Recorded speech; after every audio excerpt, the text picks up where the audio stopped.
Hello các chị, và chào mừng các chị đến với channel của mình. Mình tên Trần Hương Nơi, và các bạn hãy để sớm với lệch nha. Và hôm nay mình sẽ dọn cái cầu thang này.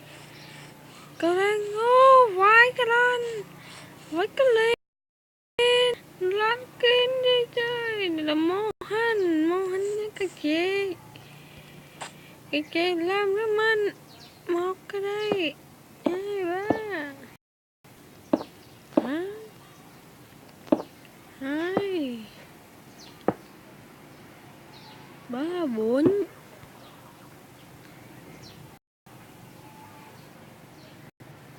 Và bè cả nhá các chị.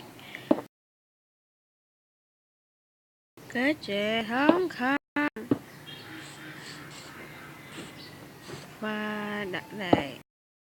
Đây. Đây. Đây. Đây. Đây. Đây. Nó nấp vậy, nó nấp trong tóc. Đây. Đây.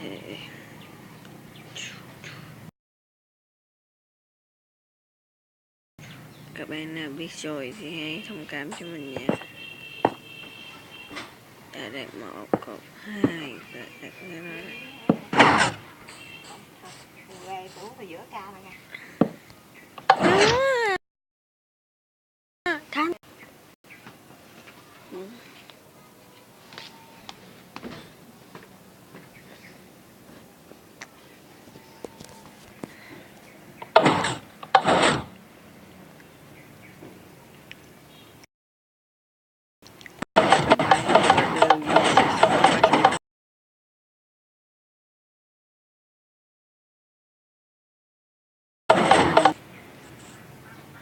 Đây là công tắc của chúng ta.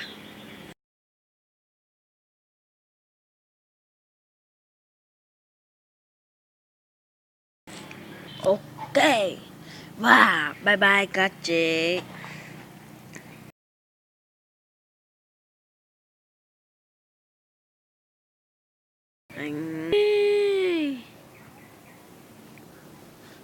Hẹn gặp các bạn trong channel tiếp theo.